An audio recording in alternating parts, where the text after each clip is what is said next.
And now, live from the studios of Freedom's Phoenix, Ernest Hancock.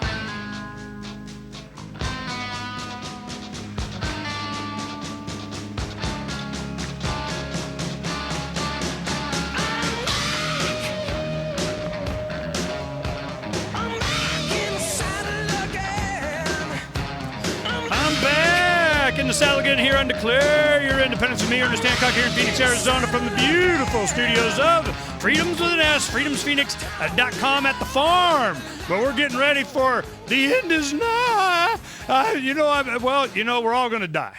We're just all going to die. It's just the way it is. We're all going to die. Just hopefully it's a lot later, okay? But in the meantime, hopefully we can, give this peace thing a chance. What the heck? I vote that. Let's do that. And the best way is just to be informed. And we have Kathy Kelly on from, let me give our website, V as in Victor, C as in Cat, N as in Nancy, V as in Victor.org, VCNV.org, Voices for Creative Nonviolence. Now, she spent quite a bit of time in Afghanistan and a frequent visitor. And it's easy to see what the battle is going on there because it's been the same in Afghanistan for centuries.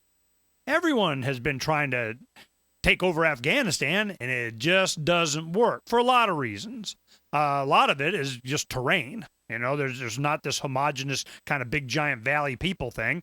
Or there are many different cultures, ethnicities, tribes, even languages that separates them. They don't want to be in one area. It's like taking Kurdistan and cutting it up over 4 or 5 countries and say, now you're not Kurdistan anymore. I mean, it's like this dumb stuff was done on purpose.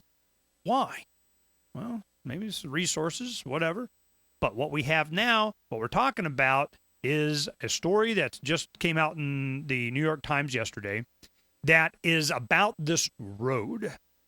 Why do they need this road, Kathy? This road is to do what? Some, goat herder in the middle of Afghanistan, yay, we need a road and pay more taxes for a road, and somebody can give us a road if we only had a road. Is that what's going on? Who wants the road? Well, I think the United States has 200 forward operating bases in Afghanistan, and it has to supply all of those bases.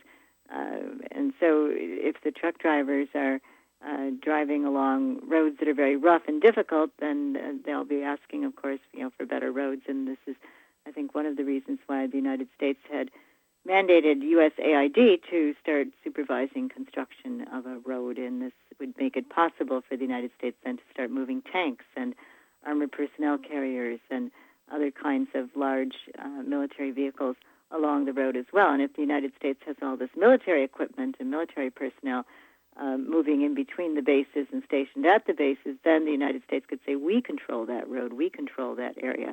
And it wouldn't be so possible for the Taliban and the warlords to say, well, no, that's not true. We're the ones who are in charge. And so while, for the duration of the construction of the road, these warlords who say it's our road, we control it, can make an enormous sum of money and have been. And, of course, it may not be in their interest to ever see the road construction project finished, because then that would bring about an end point to the time when they're able to continually make large sums of money. So well, that's that kind of seemed, well, that was part of the article, is that whenever they're in negotiations where you have like NFL football players go on strike, or you're getting locked out by the owners, or you're back and forth, ouch, quit it.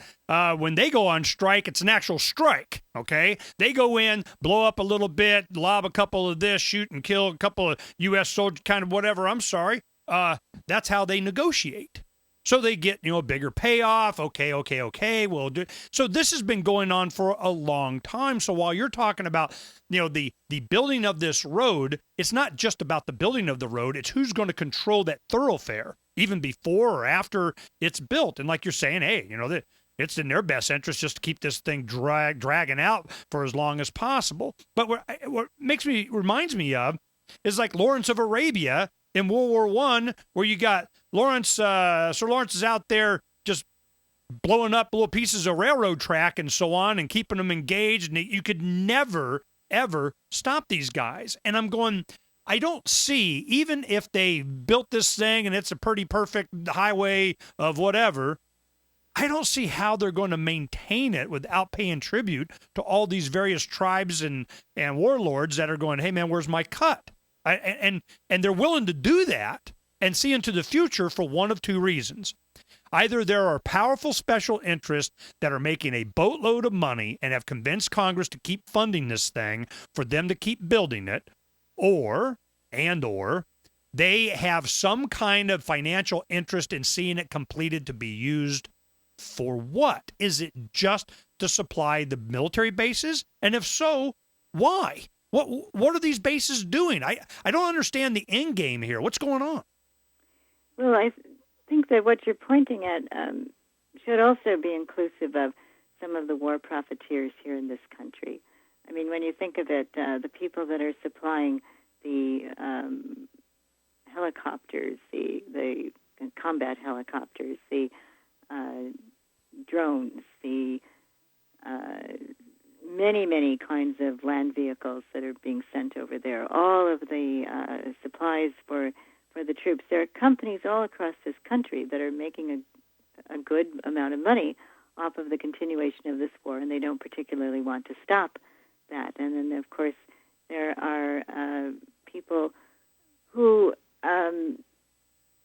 see the continuing this kind of usage of weaponry in Afghanistan is going to continue their ability to design newer and better weapons. And some of those people are in universities, and some of them are highly paid think tankers.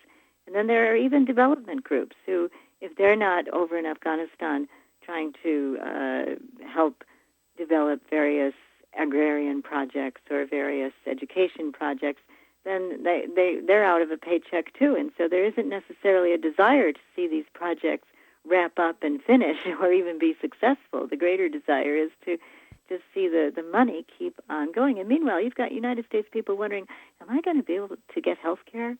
Is Medicare going to be cut back? Well, it's just an enormous project of national stupidity for us to continue this imperial project in Afghanistan, which has been at such a high cost, both in terms of lives and resources. Well, who's on the other side? Who's advocating against this drain of our resources for? I can't. It's not even a merchant war. At least when you got kings and queens and they go to war, it's because they think they're going to make a profit at it or something for the kingdom. I mean, which included. But now it's not even. It's just some corporation that may not even be U.S. I mean, it's just a mechanism by which our money becomes their money, and the bad guys, the central we rule you people, whoever that is, and by which the resources of these poor people and countries are taken and given to them too, and we're paying for it. So who's on the other side? Who's advocating for this to stop?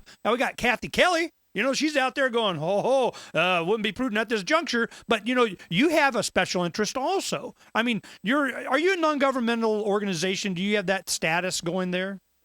No, when the government found us guilty for breaking the economic sanctions by bringing medicines to Iraq, they described us as a loosely associated group of individuals. We don't have a 501c3. Yay! And I haven't paid my taxes to the United States government since 1980. So you can see from my perspective, I would see that you're on that list of we oppose this.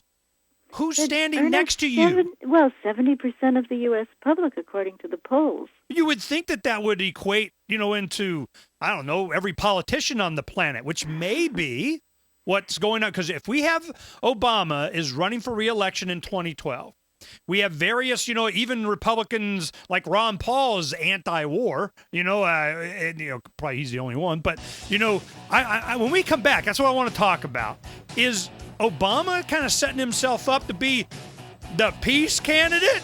Oh, he got the Nobel Peace Prize for invading Pakistan. You think he's going to get it again for pulling out? It's craziness. Craziness. We're going to talk about the crazy when we come back here on Declare Your Independence. My special guest, Kathy Kelly, in just a little bit.